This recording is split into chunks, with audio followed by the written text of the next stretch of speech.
नमस्कार बच्चों, कैसे हैं आप सब। आशा करती हूँ आप सभी अच्छे होंगे, स्वस्थ होंगे, खुश होंगे और अपनी पढ़ाई भी अच्छे से कर रहे होंगे। जैसा कि आप सभी जानते हैं, मैं हूँ आपकी हिंदी की अध्यापिका और मैं स्वागत करती हूँ आप सभी का आईसीटी वर्चुअल क्लासरूम में। और आज हम यहाँ पर एकत्रित हुए हैं पढ़ने के लिए क्लास 10th की हिंदी। क्लास 10th की हिंदी में हम यहाँ पर पढ़ रहे हैं अपनी क्षितिज पाठ्य पुस्तिका भाग 2 का फर्स्ट चैप्टर, जो कि आपके काव्य खंड से रिलेटेड है। और उसका फर्स्ट चैप्टर हम यहाँ पर पढ़ रहे हैं जिसका नाम है सूरदास के पद। और ये सूरदास जी द्वारा लिखे गए पद हैं जिनको हमने यहाँ पर लास्ट सेशन में अपने चारों पद जो है अच्छे से पढ़ लिए थे। तो आज हम इस चैप्टर के पूरे सॉल्यूशन को लेकर आ गए हैं, यानी कि आज चैप्टर को यहाँ पर हम पूरा का पूरा एक बार रिवाइज करेंगे, इसका भावार्थ पढ़ेंगे और उसके बाद हम इसके कठिन शब्दों को यहाँ पर डिस्कस करेंगे और उसके बाद पाठ से जुड़े हुए प्रश्न उत्तर भी पढ़ेंगे। तो देखिए, सबसे पहला पद जो यहाँ पर दिया गया है, इसको पढ़ तो चुके हैं हम सारे पदों को, लेकिन एक बार सबको रिवाइज करेंगे और उसके बाद आगे हम इन्हें कंटिन्यू करेंगे। तो देखिए, पहला पद, ऊधो तुम हो अति बड़भागी, अपरस रहत स्नेह तगाते, नाहिन मन अनुरागी, पुरैन पात रहत जल भीतर, तारस देह न दागी, ज्यो जल माहि तेल की गागरी, बूंद न ताको लागी, प्रीति नदी में पाव न बोरियो, दृष्टि न रूप परागी, सूरदास अबला हम भूरी, गुर चाटी ज्यो पागी। तो देखिए, यहाँ पर मैंने आपको बताया कि ये उस टाइम की ये बात है, यानी कि ये जो पद लिखे गए हैं, आपको पता है श्री कृष्ण जो है एक तरह से सूरदास जी जो है एक भक्तिकालीन कवि हैं। उनको उन्होंने कृष्ण भक्ति में वो लीन है और उनकी जो वात्सल्य और श्रृंगार रस से संबंधित उन्होंने यहाँ पर पद जो है लिखे हुए हैं। तो उन्होंने उस टाइम का ये बताया है दृश्य, ये जो पद है ये उस टाइम पे लिखे हुए हैं कि जब श्री कृष्ण जो है बड़े हो गए हैं और अब वो कहाँ चले गए हैं, वापस गोकुल चले गए हैं, यानी कि वो जो कंस है उसको मारने के लिए। और वहां पर एक तरह से जो हमेशा हमें सीख मिलती है बुराई पर अच्छाई की जीत, वही वहां पर होने वाला है। जो देवकी और वसुदेव जिनको कैद किया गया है, जो एक मतलब जो उस टाइम उन्हें वहां पर राजपाट, यानी कि अब तक वो अपना बचपन यहाँ पर जी रहे थे यशोदा मैया के पास, अब उन्हें अपने कर्तव्यों का निर्वाह करना है वहां जाकर। तो अब वहां पर वो चले गए हैं, लेकिन वो यहाँ पर क्योंकि उनका गोपियों के साथ और यहाँ पर मथुरा वासियों के साथ एक अनन्य प्रेम उनका है। तो उसी के लिए, क्योंकि गोपियां उनसे अनन्य प्रेम करती हैं, गोपियां सारा मतलब एक तरह से अपना सब कुछ छोड़कर वो कृष्ण भक्ति में लीन है, वो कृष्ण के प्रति जो है समर्पित हैं। तो अब जब चले गए हैं कृष्ण जी और वो ये आश्वासन देकर गए हैं कि मैं हमेशा के लिए नहीं जा रहा हूँ, मैं आऊंगा, ठीक है ना। तो अब गोपियां इंतजार करते करते थक गई हैं, लेकिन क्या होता है कि कृष्ण नहीं आते, बल्कि वो उद्धव को भेज देते हैं संदेश लेकर, ठीक है ना। उद्धव को भेज देते हैं संदेश लेकर। और तब जब उद्धव जो है उन्हें संदेश देते हैं, किसका संदेश, योग साधना का संदेश, ठीक है ना। और वो कहते हैं कि तुम अब भक्ति में, योग में मन लगाओ। तो अब गोपियां उनसे कहती हैं, उन्हें उलाहने देती हैं, उन्हें एक तरह से बहुत ज्यादा ताने देती हैं। क्या कहती हैं कि उनकी बात पर व्यंग करती हैं, कहती है कि जब श्री कृष्ण को सारी बात पता है, सब कुछ हमारे बारे में पता है, उसके बाद भी वो इस तरह से उद्धव जी को भेज रहे हैं और हमसे इस तरह की बातें कर रहे हैं योग साधना की। तो वो कहती है कि तुम तो बहुत ही भाग्यशाली हो, बड़भागी, कृष्ण के पास रहकर भी उनके प्रेम और स्नेह से वंचित हो। तुम कमल के उस पत्ते के समान हो जो जल में रहता तो है, परंतु जल में डूबने से जल में मतलब एक बूंद भी उस पर नहीं लगती जल की, ठीक है। जिस प्रकार तेल की गगरी को जल में भिगोने पर उस पर पानी की एक बूंद भी नहीं ठहरती, उसी प्रकार तुम श्री कृष्ण रूपी नदी के साथ रहते हुए भी, जो कृष्ण क्या है, प्रेम रूपी नदी है, कृष्ण को प्रेम रूपी नदी कहा है। और कहा तुम प्रेम रूपी नदी में रहते हुए भी उसमें स्नान करना तो दूर, तुमने उसमें अपने पांव तक नहीं डुबोए हैं। तुम बहुत ही विद्यावान हो, ऐसा लगता है कि तुम बहुत ही ज्यादा विद्यावान हो, तुम बहुत ज्यादा एक तरह से ज्ञानवान हो, तभी शायद तुम श्री कृष्ण के प्रेम में नहीं डूबे हो। बस हम तो क्या है, सूरदास अबला हम भूरी।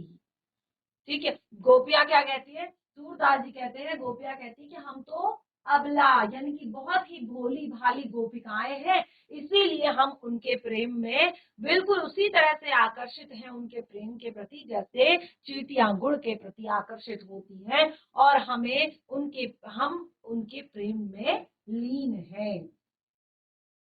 तो देखिए पहला काव्यांश यहाँ पर कंप्लीट, और हमने इसमें जो है पहले भी इसको पढ़ा है, अब एक बार दूसरे को पढ़ लेते हैं, उसके बाद सारे कठिन शब्दों को यहाँ पर डिस्कस करेंगे, जितने भी कठिन शब्द है। मन की मन ही मांझ रही, कहिए जाए कौन पे ऊधो, नाहिन परत कही, अवधि आस असार आस आवन की, तन मन व्यथा सही, अब इस जोग संदेशन सुनि सुनी, विरह न विरह दही, चहती हुती गुहार जतिहते, उतते धार बही, सूरदास अब धीर धरही। सूरदास अब धीर धरही, क्यों मर जाद न लही। तो इन पंक्तियों में क्या कहती हैं गोपियां कि किस तरह से हम अपने मन की बात को, देखिए ये आप लोगों ने लास्ट कुछ जो हमने 2 सेशन में इस टॉपिक को पढ़ाया, उसमें भी आप लोगों को थोड़ा बहुत समझ में आया होगा। चलिए कौन मुझे थोड़ा सा बताने की कोशिश करेगा इसको। और वैसे तो हमारे हिंदी के सेशन जो है काफी टाइम बाद जो है स्टार्ट हुए हैं, तो मुझे लगता है ये चैप्टर आप लोगों ने अपनी क्लास में भी पढ़ लिया होगा। तो कौन मुझे बताएगा इसका मीनिंग थोड़ा सा, कौन बताएगा? जीआईसी पलदवाड़ी। मन की मन ही माज रही। उद्धव गोपियां कहती है कि हमारी मन की बात मन के अंदर ही रह गई, कही जाए कौन पे उद्धव, नाही परत काही। अब किससे जाकर कहें, अब कहा भी नहीं जाता। अवधि आधार आस आवन की, तन मन बिथा रही। अब तो श्री कृष्ण की आने की आस ही हमारा आधार है, आस ही हमारा आधार है। अब इन जोग संदेश सुनी सुनी विरहनी विरह दही। अब इन संदेशों को सुनी सुनी विरहनी विरह जल रही हैं, और चाहत होती गुरहाई जितनी दे उतनी दे हाथी जा रही। थोड़ा सा आराम से पढ़ो, रिलैक्स होके पढ़ो, लेकिन शुद्ध पढ़ने की कोशिश करो, ठीक है ना। रिलैक्स होके पढ़ो, आराम से, जल्दी नहीं है, लेकिन थोड़ा शुद्ध पढ़ने की कोशिश करो।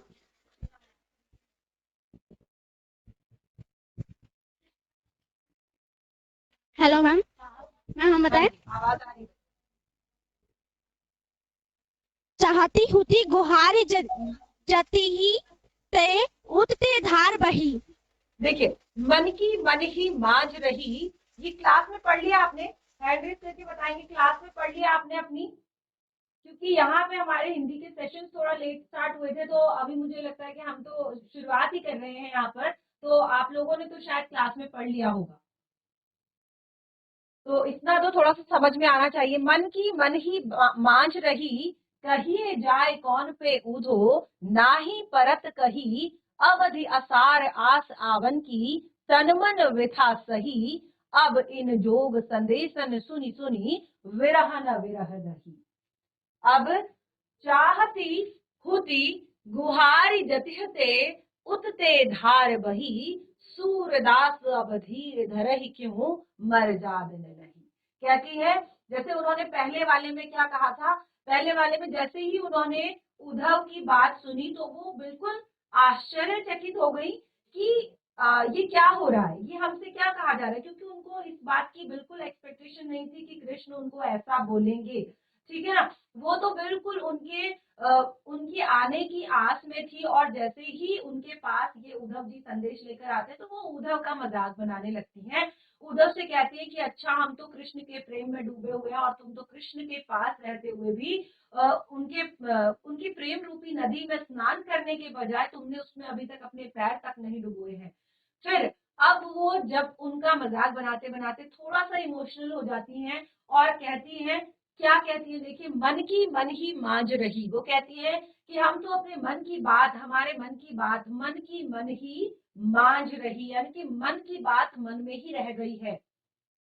हम अपने मन की बात जो है कहिए जाए कौन पे उधो, ना ही परत कही। वो कहते हैं क्योंकि ये ऐसी बातें हैं, हमारे जो मन की बात है, हम अपने कृष्ण के अलावा किसी और के साथ इसको डिस्कस नहीं कर सकते। तो इसको किसको बताएं हम, किसको कहें अपने मन की बात। तो कहती है अवधि आस असार आस आवन की, तन मन वृथा सही। कि आज तक जो हमने ये समय व्यतीत किया है, ठीक है ना, ये इसी आस पे किया है कि कृष्ण आएंगे, कृष्ण आएंगे। अभी तक जो हमने दुख सहा है, अभी तक जो हमने ये समय व्यतीत किया है, सिर्फ इस आस पर किया है कि कृष्ण आएंगे। और जो भी हमारे मन की व्यथा थी, जो भी हमारा दुख था, वो हमने सहन कर लिया केवल इसी कारण, क्योंकि हमें एक आशा थी। कहते हैं ना कि जीवन में हमें एक आस और एक उम्मीद का होना बहुत ज्यादा जरूरी है। कहते हैं ये आखिरी उम्मीद है। तो एक आखिरी उम्मीद का होना बहुत ज्यादा जरूरी है कि जिसके सहारे जो है हम आगे बढ़ते हैं। ठीक है ना, हमें ऐसा नहीं कि इंसान को ऐसा नहीं होना चाहिए कि सब कुछ खत्म हो गया है, नेगेटिव नहीं होना चाहिए। नहीं, मेरे पास लक्ष्य होना चाहिए जीवन का एक, जिसके आधार पर वो आगे बढ़े। ठीक है ना। अब इन जोग संदेशन सुन सुनी, विरह न विरह दही, विरहिनी विरह दही। तो कहते हैं कि और ऊपर से तुम ये योग के संदेश लेकर आ गए हो, और इससे तो हमारा जो दुख है, पहले से ही हम बहुत ज्यादा दुखी थे, और अब हम और भी दुख की आग में जल रहे हैं। कहती है चाहती हुती गुहार जतिहते, उतते धार बही। यानी कि हम तो जो है बिल्कुल हमने कुछ सोचा समझा नहीं था, हम तो बस चले जा रहे थे जहां पर श्री कृष्ण हमको एक तरह से लेकर गए, अभी तक हम वहीं पर चले जा रहे थे।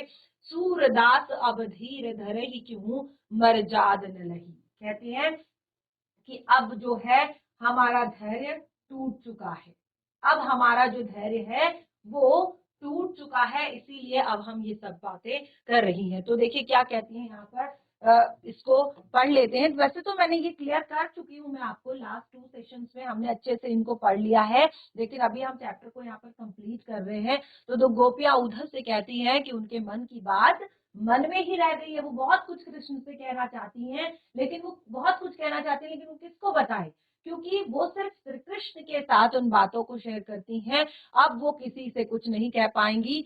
वो उद्धव को अपने संदेश देने का उचित पात्र नहीं समझती हैं। यानी कि वो कहती हैं कि हम किसी और को जो बातें हैं ना, वो हम श्री कृष्ण से ही सिर्फ करते हैं, हम किसी और को वो बातें नहीं बताते। तो वो उद्धव को अपने संदेश देने का उचित पात्र नहीं समझती है। उन्हें सिर्फ कृष्ण से कहना है कि कहना है, ये किसी और को वो संदेश नहीं देती। वो कहती हैं कि इतने टाइम से वो इस आशा में थी कि कृष्ण आएंगे, और तब से ही अपने मतलब उसी आशा को आधार मानकर, उसी आश को, जीवन की जो आश थी कि कृष्ण आएंगे और उनकी सारी परेशानियों को दूर करेंगे, उनके सारे दुखों को दूर करेंगे, तो उसी को आधार बनाकर वो तन मन हर प्रकार की विरह की व्यथा को सह रही थी, हर प्रकार के दुख को सह रही थी, केवल इस आस में कि कृष्ण आएंगे। और आज उन्होंने योग का संदेश भेजकर हमें और भी दुखी कर दिया है। हम विरह की आग में और भी जलने लगी है, हम दुख में और भी ज्यादा, विरह में, वियोग में, विछोह में और भी ज्यादा जलने लगी हैं। और ऐसे समय में देखिए यहाँ पर वो कहती है कि जब हम देखिए, जब भी किसी पे कष्ट आता है, किसी पे दुख आता है, तो वो क्या करता है, अपने रक्षक को पुकारता है। हमारे पास कोई दुख आता है तो हम क्या करते हैं, भगवान की प्रार्थना करते हैं, भगवान को याद करते हैं। तो वो कहते हैं कि कभी भी किसी पर कोई दुख आता है, कष्ट आता है, तो वो अपने रक्षक को याद करता है। तो वो कहते हैं कि हमारा जो रक्षक है वही हमें दुख देने वाला है। यानी कि जिसकी वजह से हम दुखी है, जिसकी वजह से हम परेशान है, जिसकी वजह से हम कष्ट में है, वह हमारा जो रक्षक है वही हमें दुख देने वाला है। तो हम क्या करें, अब हमारे पास कोई ऑप्शन नहीं है, किसको पुकारे हम। तो यहाँ पर कहती है कि आज वही हमारे दुख का कारण है, अब हम धीरज क्यों धरे, कैसे हम धैर्य रखें। अब हमारा धैर्य टूट चुका है, क्योंकि जिससे हमें आस थी कि वो हमें बचाएगा, तो वही हमें और दुख दे रहा है। ठीक है। वो कहती है हमारी एक आशा का एकमात्र तिनका भी डूब चुका है। और जैसे हमने यहाँ पर क्या कहा कि सूरदास अब धीर धरे ही क्यों, मर्याद न लही। कहती हैं कि प्रेम की एक मर्यादा होती है, मर्याद न लही यानी कि मर्यादा नहीं रखी उन्होंने, सारी मर्यादाएं तोड़ दी है उन्होंने। तो उन्होंने यहाँ पर क्या बताया है कि प्रेम की एक मर्यादा होती है कि प्रेम के बदले प्रेम ही दिया जाता है। ठीक है ना। अगर आप किसी की, जैसे कहते हैं ना कि जब आप किसी की रिस्पेक्ट करोगे तो ही आपको रिस्पेक्ट मिलेगी। अगर आप किसी का अपमान करते रहोगे, किसी का अपमान करते रहोगे, कैसे आपको सम्मान मिलेगा। ठीक है ना। तो प्रेम की भी एक मर्यादा है कि प्रेम के बदले प्रेम ही मिलना चाहिए, लेकिन वो कहती हैं कि श्री कृष्ण ने इस मर्यादा को तोड़ दिया है। यानी कि हम तो सर्वत्र उनके प्रति न्यौछावर हैं, लेकिन उन्होंने हमारे साथ छल किया है, उन्होंने इस मर्यादा का उल्लंघन किया है। मर्याद न लही, मर्यादा नहीं रखी उन्होंने। ठीक है ना। तो यहाँ पर क्या कहती है गोपियां कि कृष्ण जो है हमें बहुत ज्यादा दुख उन्होंने हमें दिया है। अच्छा चलिए, इसका कौन बताएगा पढ़कर, इस थर्ड पद का, तीसरे पद का कौन बताएगा? फटाफट हैंड रेज करेंगे, कौन बताएगा? आपको अनम्यूट कर दिया गया है जीजीआईसी चोरगलिया। जीजीआईसी चोरगलिया, बताएंगे आप इसका पढ़कर? कोई भी एक बच्चा, जरूरी नहीं कि सिर्फ आगे के बच्चे बताएंगे, पीछे भी काफी सारे बच्चे हैं यहाँ पर क्लास में। Yes yes ma'am. यस, इसका बताएंगे आप? हावर्ड, हमारे हरी हारिल की लकड़ी। हाँ, हमारे श्री कृष्ण हमारे लिए हारिल की लकड़ी के समान है। मन क्रम वचन नंद नंदम और यह दृढ़ करी पकड़ी। जिस प्रकार हारिल पक्षी अपनी लकड़ी को दृढ़ता के साथ पकड़े रहता है, उसी प्रकार हमने श्री कृष्ण को अपने हृदय में बसा लिया है। जागत सोवत स्वप्न दिवस निशी कान्हा कान्हा चक्री। जागते हुए, सोते हुए, दिन में, रात में हम बस कान्हा कान्हा ही जपते रहते हैं। सुनत जो लागत है, ऐसो जो करुई ककरी। आपने तो हमें ऐसा जोक सुना दिया है जो हमें कड़वी ककड़ी के समान लग रहा है। सू तो व्याधि हमको ले आए, देखी सुनी ना ककड़ी। आप तो हमें ऐसा वियोग का संदेश ले आए हैं जो हमने न देखा न सुना। यह तो सूर तिन्ही ले सौंपो जिनके मन चक्री। ये संदेश आप उन्हीं को सौंप दो जिनके मन चंचल हो। वेरी गुड, वेरी गुड, बहुत अच्छे। थोड़ा सा आप मतलब ऐसा लग रहा है कि बहुत जल्दी में है, लेकिन अगर आप इसको ध्यान से अगर सोच समझ कर लिखेंगे तो आप काफी अच्छा भावार्थ इसका लिख सकते हैं। Very good. ठीक है ना। तो देखिए क्या कहा, हमारी हरी हारिल की लकड़ी मन क्रम वचन नंद नंदन उर यह दृढ़ करी पकड़ी। यानी कि गोपियां जो है अपने कृष्ण को उस हारिल की लकड़ी के समान बताते हैं। उस हारिल की लकड़ी कहते हैं, जैसे हारिल नामक एक पक्षी होता है, वो अपने पंजों में हमेशा इस तरह से इतनी छोटी सी लकड़ी को इस तरह से हमेशा पकड़ के रखता है, और वैसे ही वो उड़ता भी है। ठीक है ना। क्योंकि वो सोचता है कि ये मुझे मेरी रक्षा करेगा, मुझे बचाएगा, मुझे गिरने से बचाएगा। तो इसी तरह से कृष्ण गोपिया कृष्ण को हारिल की लकड़ी के समान कहती है, और कहती है मन क्रम वचन नंद नंदन उर यह दृढ़ करी पकड़ी। यानी कि हमने अपने मन से, कर्म से, वचन से नंद बाबा के नंदन को अपने उर में अर्थात अपने हृदय में बसाया है। यानी कि जिस प्रकार हारिल नामक पक्षी जो है बिल्कुल एक दृढ़ संकल्प रहता है कि वो उसको पकड़ कर रखता है, तो बिल्कुल हमने भी एक दृढ़ संकल्प लिया हुआ है, वो हमारे मन में हमने उन्हें दृढ़ एक मजबूती से बसाया हुआ है, अपने मन से, कर्म से, वचन से नंद बाबा के नंदन को। जागत सोवत स्वप्न दिवस निसी कान्हा कान्हा जकरी। सुनत जोग लागत है सो ज्यों करवी ककरी। हम तो जागते वक्त, सोते वक्त, स्वप्न में और जगे हुए में, ठीक है ना, दिन में, हर टाइम, रात में कान्हा कान्हा जपती रहती है। यानी कि हमारा एक ही काम है कि हम हमेशा कान्हा कान्हा जपती रहती हैं। और आपका ये योग का संदेश, जोग, ठीक है ना। अभी हम आगे मैं आपको शब्दार्थ पढ़ाऊंगी।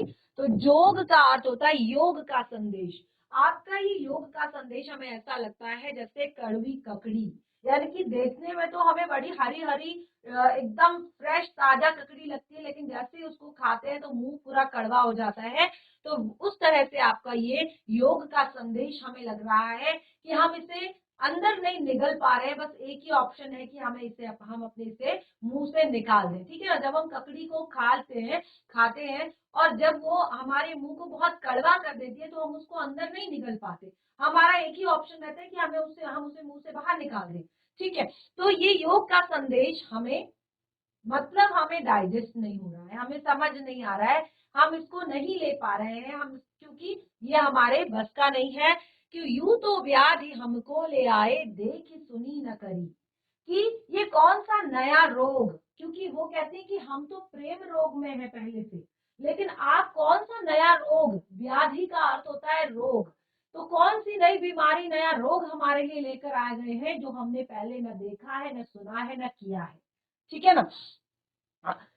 यह तो सूर तिन्हीं ले सौंपो, जिनके मन चक्री। तो कहते सूरदास जी कहते हैं कि गोपियां कह रही हैं कि ये आप उन्हीं को सौंपो, क्योंकि हम तो, वो कहती हैं हमारा जो मन है वो हमेशा से ही श्री कृष्ण पर जो है टिका हुआ है, और एक तरह से हम बिल्कुल श्री कृष्ण पर को समर्पित हैं। हमारा मन जो है बिल्कुल श्री कृष्ण में लगा हुआ है। तो हमें इस योग ध्यान की जो है बिल्कुल भी, क्योंकि योग का संदेश किसके लिए है, जिनका मन चंचल है। वो कहती है योग का संदेश उन्हें जाकर सुनाओ जो किसी एक व्यक्ति के लिए आस्थावान नहीं है, जो किसी एक के लिए समर्पित नहीं है, उनको ये योग का संदेश सुनाओ ताकि उनका ध्यान थोड़ा सा केंद्रित हो सके, ठीक है। तो अब मुझे लगता है कि आगे आपको ये यहाँ पर ज्यादा पढ़ने की जरूरत नहीं है, आप लोगों ने अच्छे से समझ लिया है।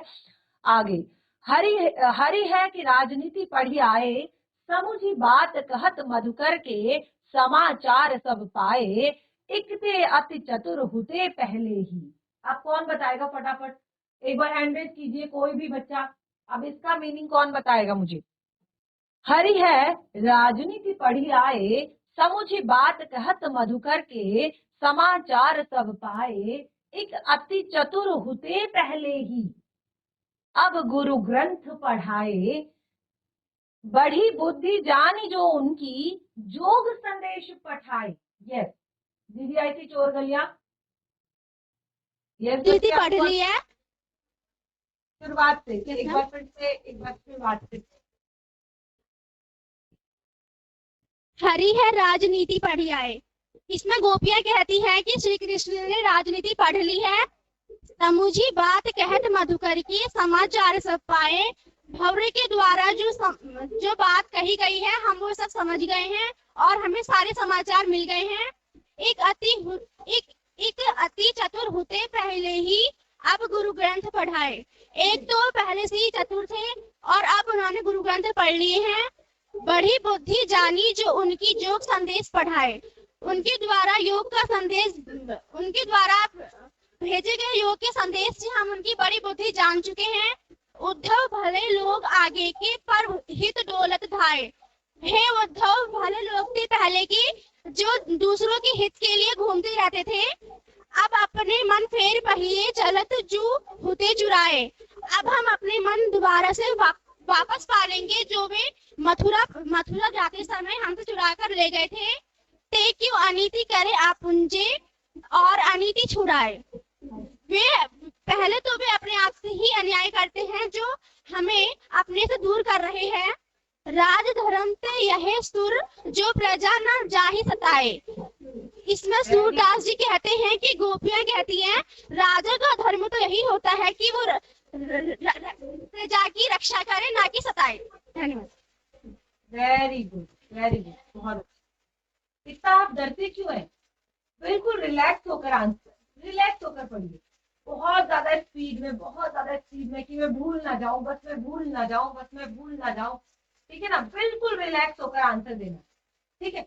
आप जो कहना चाहते थे ना, मुझे लगता है अगर आप रिलैक्स होकर बोलते तो शायद और अच्छा बोलते, ठीक है। तो कहीं पर भी आप कुछ पढ़ रहे हैं, रिलैक्स होकर पढ़िए, बिल्कुल ऐसे लगना चाहिए कि मैं आपके सामने हूँ। ये एक माध्यम है बस, ठीक है, कि ये एक माध्यम है हमारा इस तरह से, वरना ये बिल्कुल क्लास आपकी सेम है जैसे आपकी क्लास होती है, ठीक है। तो हर है राजनीति पढ़ी आए। अब यहाँ पर गोपियां क्या कह रही हैं कि श्री कृष्ण ने तो अब राजनीति पढ़ ली है, क्योंकि अभी तक तो वो यशोदा मैया के पास थे, ग्वालों के साथ वन में जाते थे, ठीक है, माखन चुराया करते थे, रास रचाया करते थे, बच्चों के साथ जो ग्वाल बाल होते थे उनके साथ क्रीड़ा करते थे, यमुना तट पर जाते थे, गोपियों के वस्त्र चुराया करते थे। तो अब तो अभी तक वो सारे जो उनका बचपन वाला जो टाइम था, बाल्यावस्था जो थी, उसमें वो सारी जो नटखट जो चीजें हैं, नादानियां वो करते थे। लेकिन अब जब वो वहां पर पहुंच चुके हैं, वो राजा बन गए हैं, तो अब उन्होंने राजनीति पढ़ ली है। वहां पर जाकर क्या कर ली है? राजनीति पढ़ ली है। समुझी बात कहत मधुकर के, समाचार सब पाए। आपकी जो बातें सुनकर हमें ऐसा लग रहा है और हम सब समझ चुकी हैं कि अब वहां पर क्या हो रहा है, ठीक है ना। एक ते अति चतुर होते पहले ही, अब गुरु ग्रंथ पढ़ाए। एक तो पहले से ही बहुत चालाक थे, कैसे कैसे माखन चुराया करते थे और अपने दोस्तों का नाम लगा दिया करते थे, कैसे कैसे तरकीबें अपनाया करते थे गोपियों के घर से माखन चुराने की। तो पहले से ही बहुत चालाक थे। अपनी माँ को जो है एक तरह से बिल्कुल अपनी माँ को ऐसे कहते थे, मैया मोरी मैं नहीं माखन खायो, भोर भई गैयन के पीछे, कि मैं सुबह सुबह तो गायों के साथ चला जाता हूँ, फिर ये गोपियां मेरा नाम कैसे लगाती है कि मैंने माखन खाया है, मैंने माखन खाया है। तो शुरू से ही वो मतलब अपनी माँ को बिल्कुल एक तरह से मूर्ख बनाते हैं। तो एक तो वो पहले से ही बहुत ज्यादा चतुर थे और अब तो पढ़ लिख गए हैं, है ना। कहते हैं जो पढ़ लिख जाता है वो समझदार हो जाता है। तो अब गुरु ग्रंथ मिल गया है, गुरु ग्रंथ पढ़ लिए हैं तो समझदार हो गए हैं। बड़ी बुद्धि जानी जो उनकी योग संदेश पठाई। अब हम ये योग का संदेश जो उन्होंने हमें एक तरह से भेजा है, तो साफ पता चल रहा है कि कितनी उनकी बुद्धि जो है बढ़ चुकी है, कितने समझदार वो हो गए हैं। क्योंकि उधो भले लोग आगे के परहित डोलत ढाए, कि पहले जो थे कि वो क्या करते थे, दूसरों की भलाई के लिए, दूसरों के लिए वो हमेशा एक तरह से लगे रहते थे। अब अपने मन फेर पाए ही, चलत जो होते चुराए। अब जो हमसे कह रहे हैं कि योग संदेश ले लो, योग कर लो और बिल्कुल साधना कर लो, ये कर लो वो कर लो, किससे करें? किस मन को एकाग्र करने की बात कर रहे हैं, किस मन को एकांत करने की बात कर रहे हैं, जिसको वो पहले ही चुरा कर ले जा चुके हैं, कि हमारा मन तो हमारे पास है ही नहीं। किससे किससे हम यहाँ पर एक तरह से एकाग्रता पाए। तो क्या कहती है, ते क्यों अनिति करे आपुन जे, और अनिति छुड़ाए। तो कहती है कि जो औरों की अनिति छुड़ाने वाले थे, अब वो खुद अनिति करने लगे हैं। जो औरों के औरों का गलत नहीं देख सकते थे, अब वो खुद गलत करने लगे हैं। कैसे गलत कर रहे हैं? राज धर्म तो यह सूर जो प्रजा न जाहि सताए, कि वो राजा बनकर ही राजा का धर्म ही भूल गए हैं। राजा बनने के बाद जो राजा का धर्म भूल गए, क्योंकि राजा का धर्म होता है अपनी प्रजा का पालन करना, ना कि अपनी प्रजा को सताना, अपनी प्रजा को कष्ट देना, अपनी प्रजा को दुख देना, ठीक है ना। तो एक तरह से आज हमने इसके तीनों चारों काव्यांश यहाँ पर अच्छे से पढ़ लिए हैं और मैं आशा करती हूँ कि आप समझ गए होंगे। और इसके बाद देखिए यहाँ पर जो कठिन शब्द हैं कुछ इस तरह से ये आपकी पाठ्य पुस्तिका में भी दिए गए होंगे, और अगर नहीं दिए गए हैं तो आप उनको अंडरलाइन कर लीजिए। जो आपको समझ नहीं आ रहे हैं नेक्स्ट सेशन में उन पर डिस्कस करेंगे, और उसके बाद पास्ट पार्ट से जुड़े हुए प्रश्न उत्तर। तो कोशिश करें ये सारी चीजें घर से लिख कर लाने की। अगर फिर भी कोई डाउट रहता है तो नेक्स्ट सेशन में क्लियर करेंगे, नहीं तो हम अपना एक नया चैप्टर जो है यहाँ पर स्टार्ट करेंगे। क्योंकि सेशन काफी लेट स्टार्ट हुआ है, तो हमें आगे फटाफट बढ़ना है, चैप्टर्स को पढ़ना है, रिवाइज करना है, ठीक है ना। तो कोई भी डाउट इस चैप्टर से रहता है तो उसे नेक्स्ट सेशन में जरूर क्लियर करें। तब तक के लिए धन्यवाद। आपका दिन शुभ।